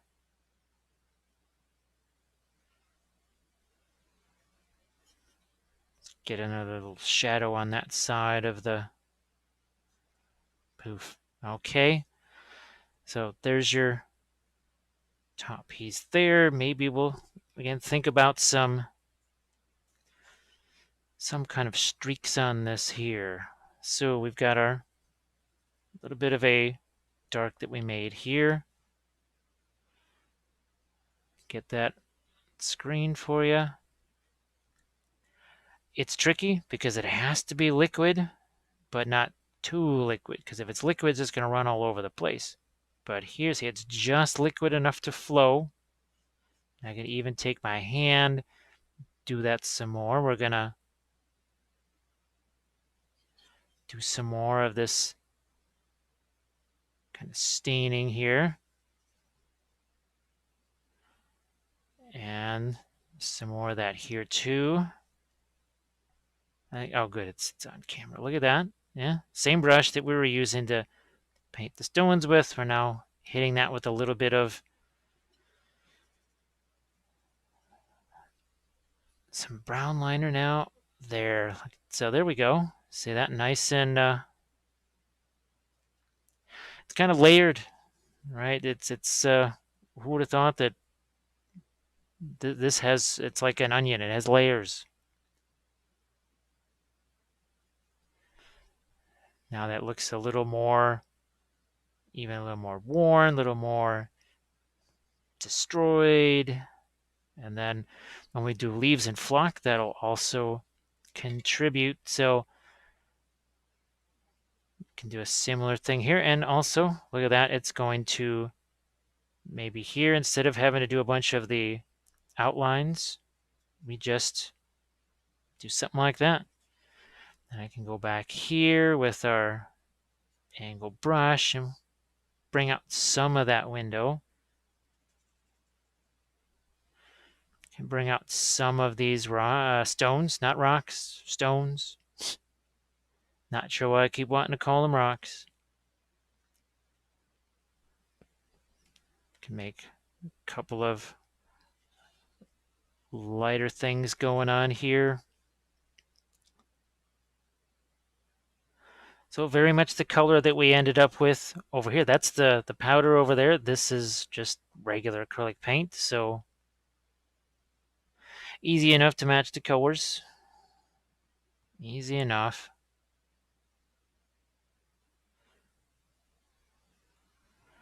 Now this is interesting. So this part of the paint, this flows easier in the way that the weathering paints had an easier flow in the beginning. So another interesting experiment. Some more data. We got some data now that we can work with data.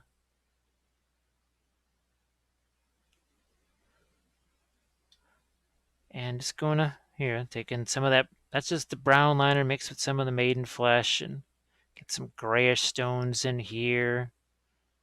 Change the color of that. And then let's see if we can't do some more stroke. Get some of that brown liner back out here on the palette here. And we'll just do a couple of streaks on this, especially where we've got that broken, these cracks like we do here.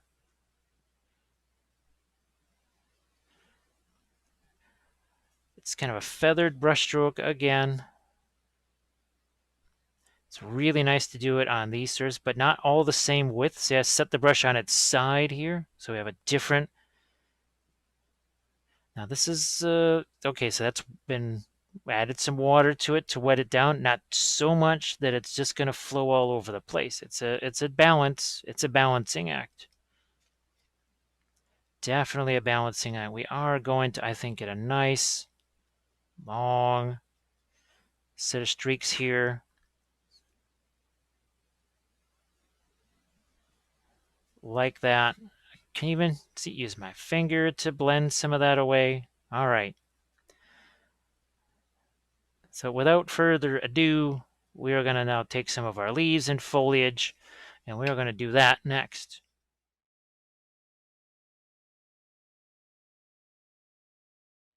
So with the painting phase on this relatively done, again, I don't want to do too much of that before I put some of our grass and flock and leaves and other items on here. And we've got a whole bunch of stuff. So we've got our green stuff world leaf cutters right here. We'll just show you those in action real quick before we get to some of these other things. Leaves, do I treat them? I don't actually treat them. Other people I know, they do, and they use kind of a glycerin type of a mix, and it does seem to preserve the color. For me, it's not that big of a deal.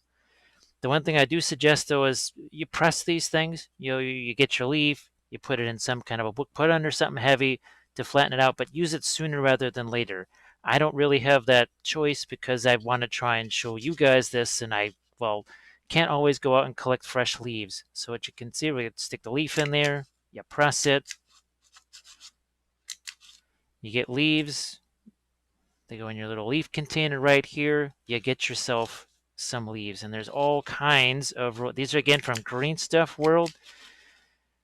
For folks that have seen my basing tutorials, especially on the Patreon page, you've seen me use all of these different wonderful leaf cutters right here. Again, I'm going to switch to my right hand because it's easy. Look at it. I just kind of spin it around here and get all kinds of leaves just out of one leaf. Doesn't take much time, does it?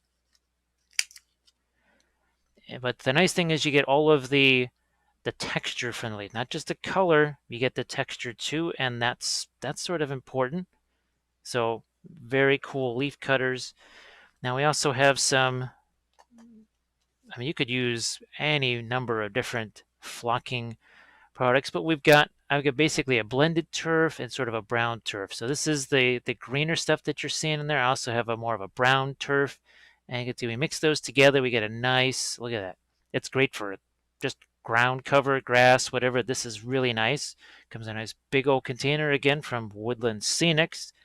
Then we have a bunch of products from Luke APS, and I'm thinking I might try and sort just some of these ferns here and some of these upper levels, just for fun, just to see what that's like. But then we've got a whole series of really wonderful ground covers here as well. I think this one is the pine forest ground cover. This is just literally ground cover here, like forest ground cover. So it's mostly just dirt. And then this one has a little bit of a mix, and it's nice because it has some of those brownish chunks in there, a little bit of green. So it might go well with our leaves that we've got over here. So that could be good too. Here, I'm just going to get a little more light over there on the palette. So we'll see what kind of combinations of these four things work well. And just like we used before, we're going to try the fast drying glue from Luke's APS because remember, we can water it down. That's one of the nicest things about it is we can water this stuff down. And I kind of think I'm just going to go with the watered down glue just straight away. I know in past ones I've had a little bit of each, the watered down, the not watered down, but I think I'm just going to go with some watered down glue. Now I do believe we've got some water here, and we're just going to get ourselves a brush over here, a nice beat up craft brush. You can see all the gunk that's there in the ferrule, and let's just start to mix this together here, get ourselves some. We'll probably have to mix some more of this too. All right, we got ourselves a nice little mix there. And I think what we'll do is we're going to start with some of these ground covers here. And we'll certainly begin with, I also have some of these again are just little like craft brush versions of the, or smaller craft brush versions of that. Gonna get my, actually I'm gonna put my glue over here. This way you can actually see when I'm going to get some glue. Look at all the nifty little colors that happen down there in those crevices. But this is another way, the little rocks and broken stones in there, maybe they don't look, there's a little bit of repetition in some of those. Well, that's where we can break it up by having, I don't want to get too far out ahead of myself here. I don't want this stuff to dry, because remember, that's the fast and the fast drying bit. So we're certainly going to try some of this here.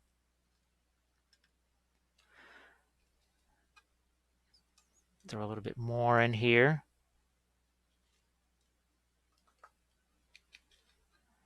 A little more. So what that starts to do, look at that, it's starting to fill in and make that a little bit more interesting. I might actually have I'm going to have me another container of the straight up Luke's APS glue. I think there's going to be places where I want to actually have the straight up glue.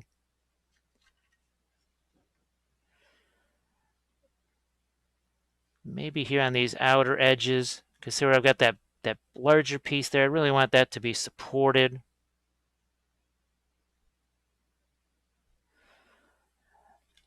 We're going to go in with some more of this, and I can always try to break up some of the bigger dirt rock chunks there.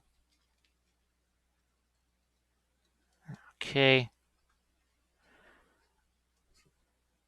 Let's continue all along here. This is, again, you don't have to do this. It would be fine if you just did it the way it was here and just left it that way. But when the more texture the eye sees, the more it starts to believe in the realism. I know that's maybe not the best phrase for it, but it's more convinced by what it sees. Let's not forget our other stuff. Let's start to throw in some of our other ground cover, especially out towards the edge here, maybe where say some of the greenery might actually get to it.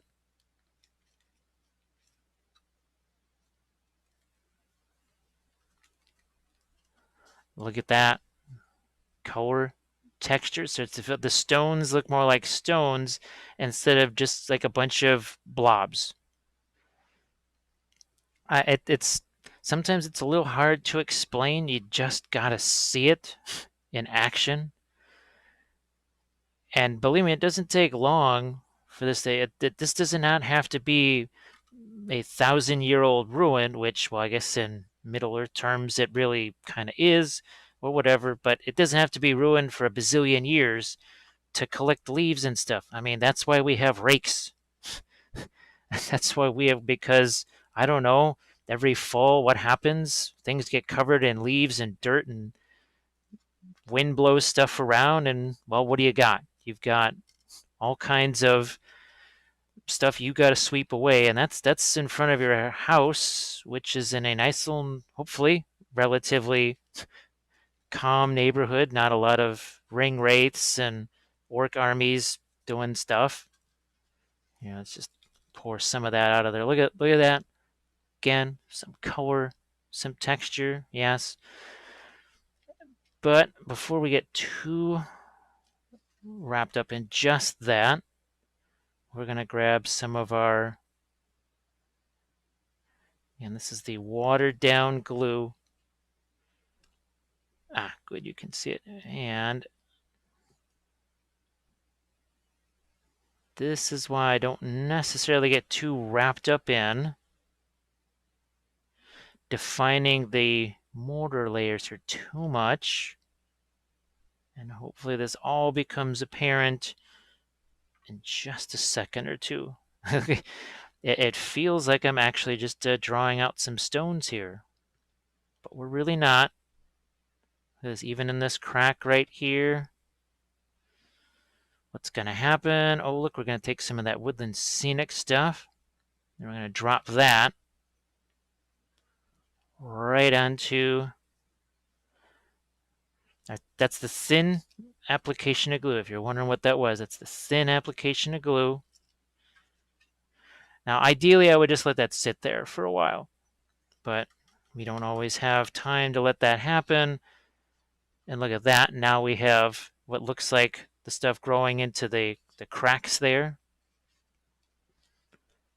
We can do some more of that here.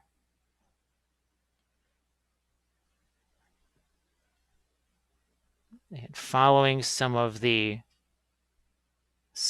mortar lines in between the stones,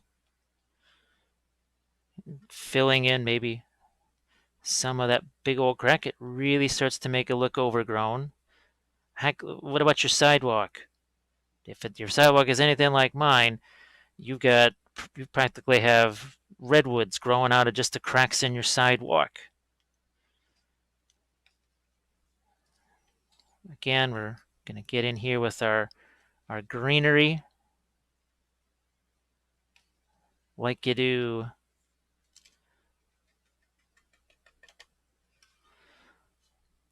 And in no time at all, I'm going to maybe turn that down just a touch so that it's not too bright there. Again, I'm just going to try and dump some of this excess into my little vat there. We can do this on the outside as well. So I'm targeting this area right here because I didn't get in there with the my darker paint color. So why not have some fun? Oh, I don't know. Like this. Let's do some more here. Get some up there. And I don't want to overdo it necessarily. And with our greenery, once again,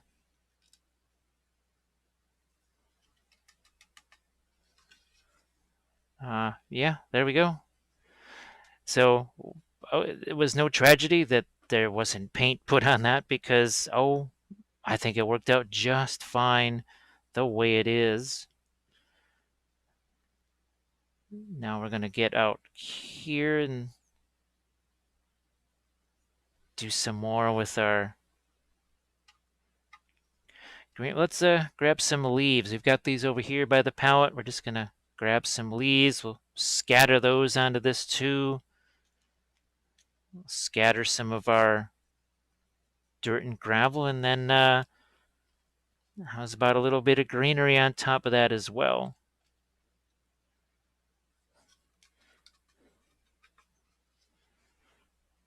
So now we're starting to, we got leaves, we got all kinds of things going on here. Let's hit some more of these stones in here and just, now I could paint some, I can paint some more additional cracks onto those if I wanted to. I think here I'm just going to, well, I don't want to say cheat, but throw some leaves onto these guys here. Again, some of my ground cover, some of my dirt cover here, maybe even some of the pine forest cover, and then maybe even a little bit of greenery into there.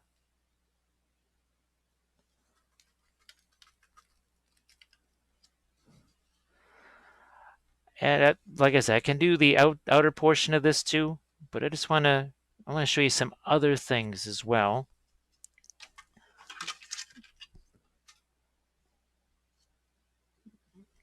This one right here. So I was thinking, I wanted to have something like this kind of coming off of maybe out of the cracks or somewhere here. Is this going to work? I don't necessarily know. This is just a forest canopy cover here. And let me grab that for you. It's a little hard to show you the container itself. This is also from Luke's APS here.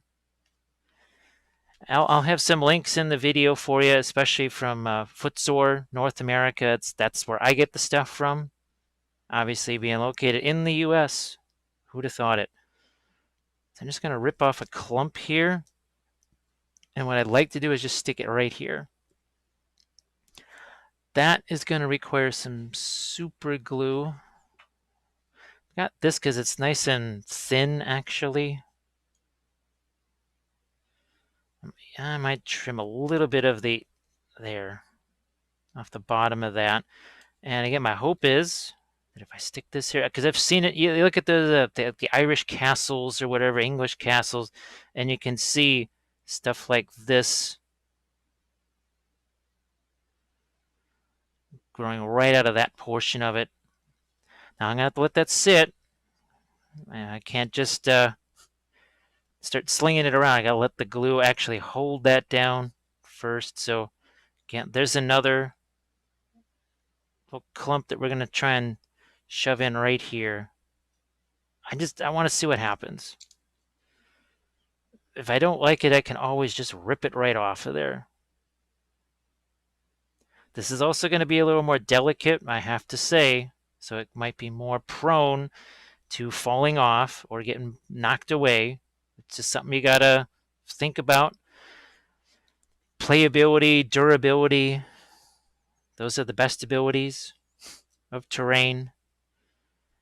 Now I'm going to have to go back into that package again. I'm going to see if I can't find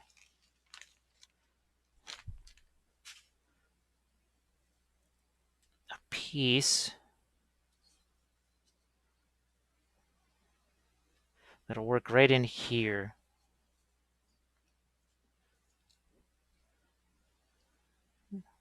Will it stay there? I don't know. I can only hope that it does. So again, another piece there.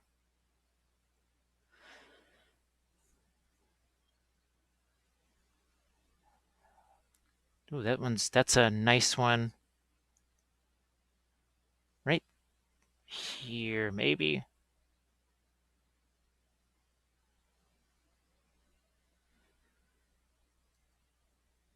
And I'm going to try and finish it off with that.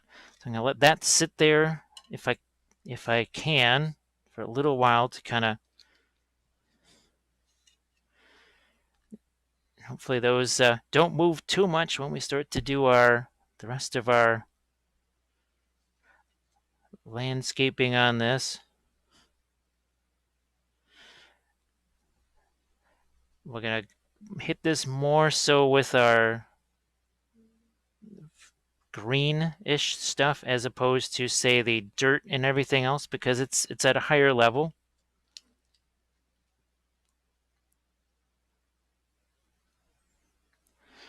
And I'm also going to get a nice little clump of this by my tree or my fern foliage, I guess if you want to call it that, over here for sure.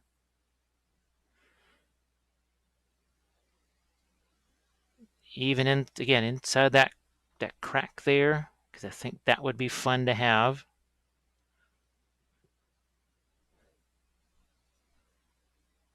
Okay.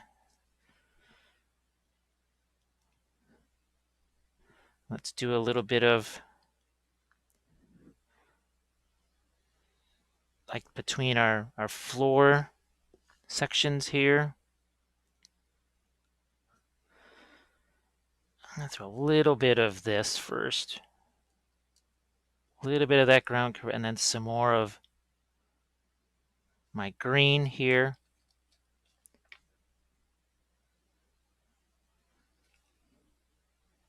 Obviously, if this is me just working on my own, I'm taking maybe a little bit more time on this, a little more careful.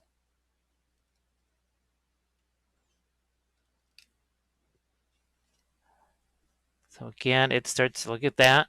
Now it really starts to get that overgrown look to it.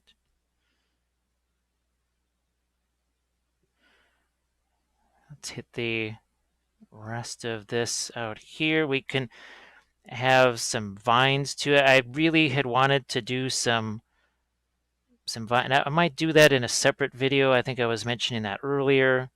I would really like to try some of the Wicked Elf Studios uh, vellum foliage vines. I think that could be really interesting, but that would be very involved and basically worth a whole video all by itself.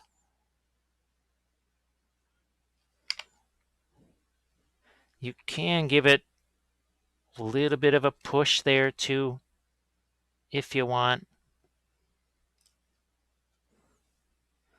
You can see that's all starting to get some nice leaf look to it. Make sure that I've got a decent focus for you here. It's a little tough because, well, it's constantly changing where we have things. Let's get a bit more onto here. And eventually this starts to become, I don't want to say repetitious, but I think you're starting to sense the theme that's happening here, where maybe I don't feel like I've got enough texture painted in. I can just basically provide some texture with my leaves and foliage and flock.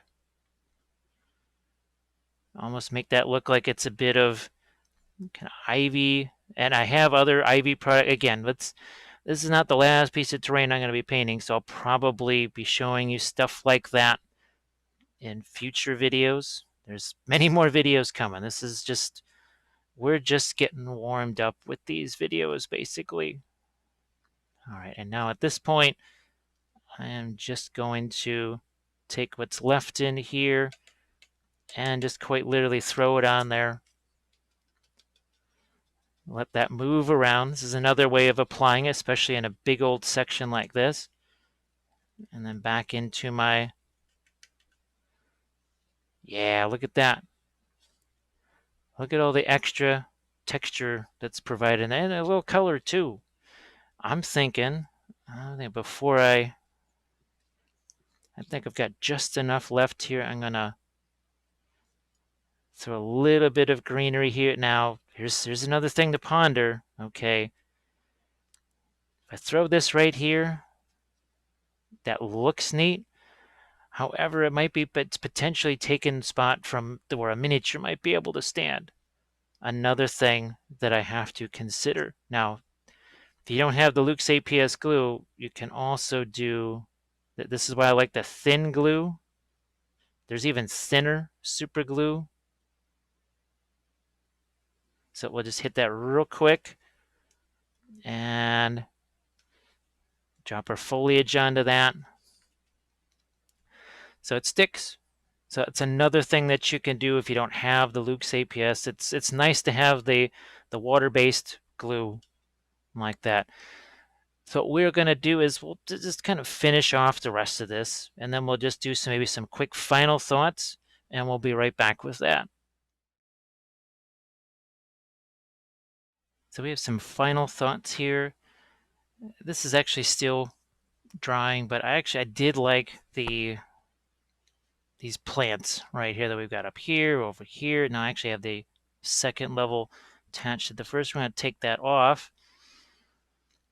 I think I added another plant over here. I added one over here, and it really does, look at that, gives you a nice overall effect. Again, you've got that touch of green, some of the leaf colors and such. Like you can see some of the leaves there on the stones and broken rocks and everything else. To me, that just adds a ton. Now, again, we'll just slip this one onto here, and you can see, the interior of that now.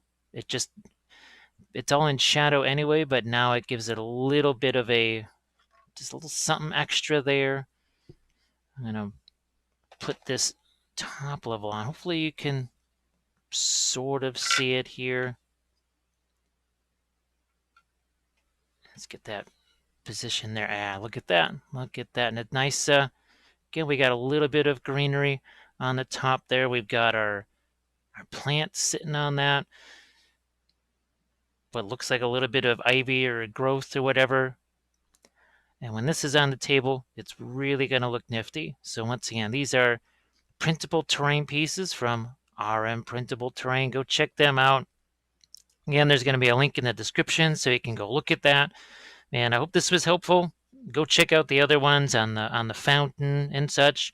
And there will certainly be many more of these tutorials coming here, because the next one's gonna be more of I think an intact piece of terrain, so it's gonna involve way less of this weathering type stuff and more of just the painting of the stones, I think. So we've got that. We've got some scattered terrain pieces coming up, which will involve some more weathering. So we're going to be doing it all. We're going to be doing all the fun stuff, and we'll catch you again on the next one. I just want to say thanks to everybody that supports the Patreon page. It makes stuff like this possible. Otherwise, would not be possible to do these type of things. So again, I appreciate all the support from everybody, and I will catch you on the next one.